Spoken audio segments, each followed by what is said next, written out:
The year is 1828. Somewhere in the Western Pacific, an Irish sailor named James O'Connell wades through warm, waist-deep water toward a shoreline he does not understand. He has survived a shipwreck. He has washed up on an island most maps barely acknowledge, a place the locals call Pohnpei. And now, rising out of the shallows in front of him, he sees walls. Not cliffs, not rocks. Walls, black stone, stacked with a precision that makes no sense here, on the edge of a coral reef, thousands of kilometers from anywhere. Towers of dark basalt standing in the sea itself, with saltwater canals running between them like streets. O'Connell asks his hosts to take him closer. They refuse. The islanders will not set foot inside the ruins. They tell him the place is sacred, that spirits still keep the old city, and that those who sleep within its walls do not always wake. He goes in anyway, and what he finds is a city no one built. At least no one anyone can name. This is Nan Madol, a capital raised on the ocean, ruled for centuries, and then quietly given back to the tide. Tonight, we'll walk through it slowly, what we know, what we've guessed, and the one question no one has ever managed to answer. Nan Madol does not sit on Pohnpei itself. It sits just offshore, on the fringing coral reef beside the small island of Temwen. And it is not one structure. It is nearly 100 artificial islets, built by hand on top of the reef, separated by shallow canals that fill and drain with the tide. The name Nan Madol means something close to the spaces between, a reference to those channels of quiet water. At high tide, you would have moved through the city by canoe, gliding between walls of dark stone. That is why, centuries later, visitors began calling it the Venice of the Pacific. The islets were not decorative. Each one had a purpose. Some held homes for priests. Some were kitchens or workshops for preparing coconut oil. Some were for building canoes, and some were for the dead. One compound, called Nandawas, served as a royal mortuary. Its outer walls still stand today, rising up to 7 or 8 meters above the reef. The walls themselves are the strangest part. They are built from columnar basalt, long, naturally formed 6-sided pillars of volcanic rock, stacked horizontally, layer upon layer, the way you might stack timber for a log cabin.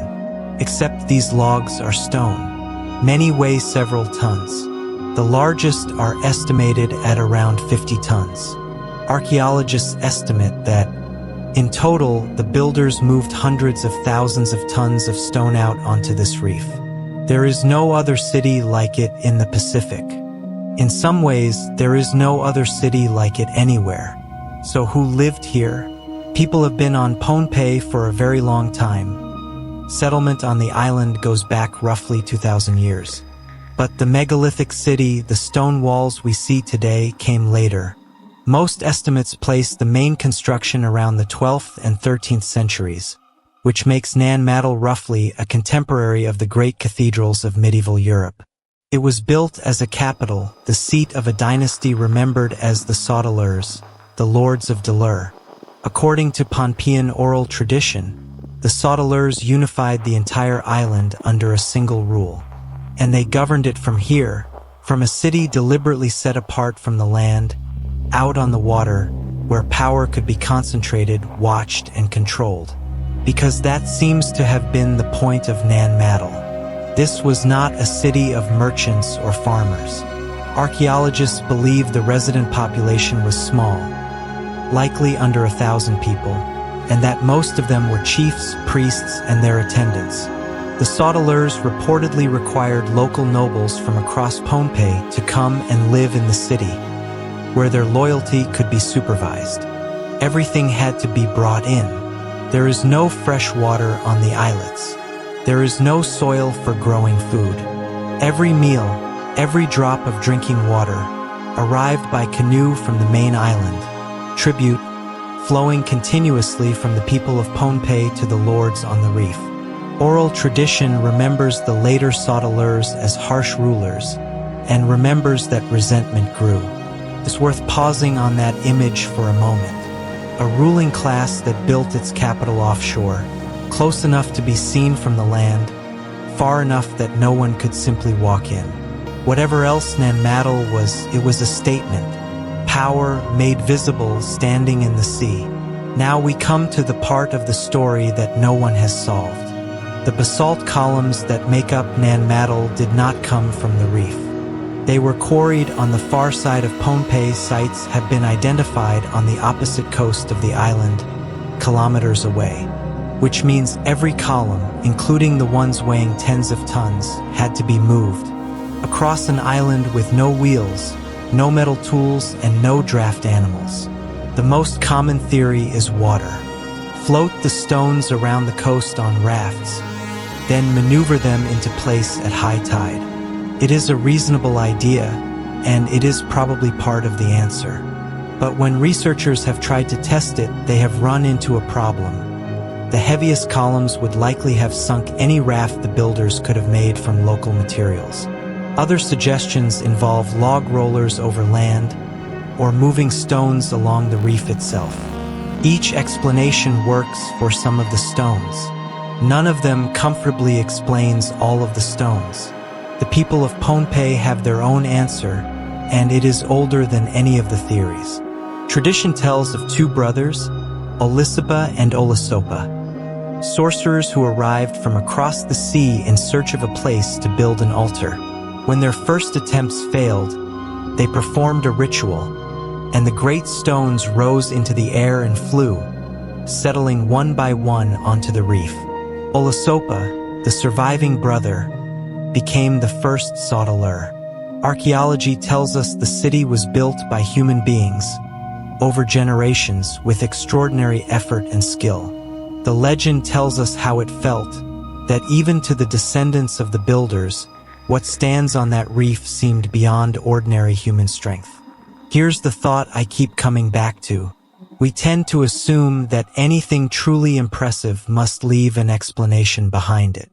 Nan Madol is a quiet reminder that this isn't always true, that people can build something extraordinary, and the knowledge of how they did it can slip away, one generation at a time, until only the achievement is left standing.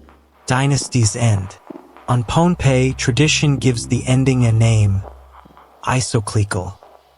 He is remembered as a warrior from the island of Kosrae, to the east, who came with an army of 330 men and overthrew the last of the Saudeleurs.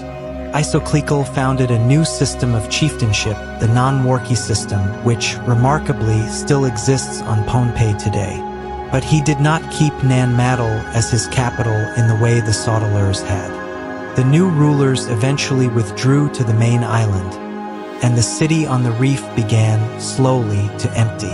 There was no single catastrophe, no fire, no flood, no invasion that leveled the walls.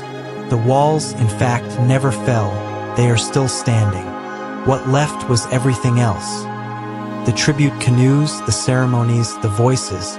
By the early 19th century, around the time James O'Connell waded ashore, Nan Madol was already what he found. A sacred ruin, respected, feared, and no longer lived in. Practical explanations are easy to imagine. A city with no water and no food of its own only makes sense while someone is compelled to supply it. When the political system that demanded tribute collapsed, the city's lifeline collapsed with it. The mangroves moved in, the jungle took the courtyards, and the canals kept filling and draining twice a day, the way they always had. Today, Nan Madol is a UNESCO World Heritage Site, added to the list in 2016, and placed in the same moment on the list of sites in danger. The threat now is not conquest. It is the quiet work of roots splitting stone, and storms, and the rising sea. Visitors who make the journey describe the same feeling O'Connell hinted at 200 years ago. The silence there is not empty. Locals still consider parts of the city sacred, and some will still not spend the night within its walls. The basalt columns hold their positions, stacked exactly where someone placed them 800 years ago. We know their weight. We know their quarries. We can date them, map them, model them. We still cannot say with certainty how they got there. Perhaps that is the right way to leave Nan Madol, not as a puzzle demanding a solution, but as evidence. Evidence that on a small island, far from every empire we usually tell stories about, people once looked at a coral reef and decided to build a capital on it. And did. The tide is coming in now over the old canals, the way it did for the Lords of Deleur, the way it did long before them. The city is still standing in the sea, waiting patiently in the spaces between.